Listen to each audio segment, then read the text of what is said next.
Hey Steve here again. Just wanted to show you something else I did recently here. It's kind of coincides with the plug that I put on the trolling motor on the boat in Florida. But what I did here was I didn't want my battery charger out in the open, so I got a dock box up here on my dock. And what I did for the wiring here so that can stay inside, I took a 16-foot extension cord and put clips on there. I put a male-female plug on the end of there. By doing that, these leads can run the box here. There's the charger, and it's automatic, so when I leave it on, it just shuts on off on its own. And if it would rain out here, now that I got it inside this box, it doesn't hurt anything. This cord here, I'm able to stretch it out to each one of the batteries here in the boat.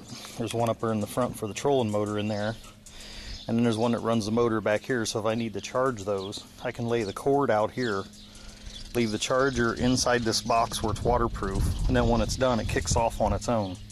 And then I'll show you where I put another one of these plugs on my auxiliary battery on the back of the golf cart, and I can charge my battery back there. All I do is disconnect this plug, take the charger up, just connect it in the other plug, and I have another one wired on the cart. I'll show you that in a second.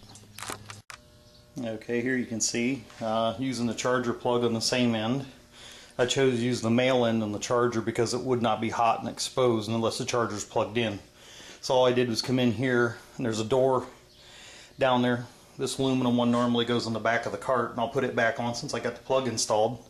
I just take this plug and toss it in the back of the cart. I can reach right around this area right here, pull that plug out, charge that battery, and disconnect it when I'm done. It stays on there all the time. The female end's not exposed.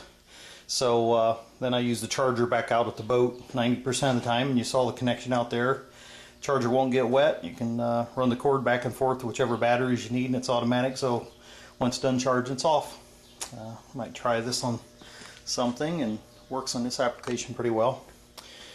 Thanks again, Steve.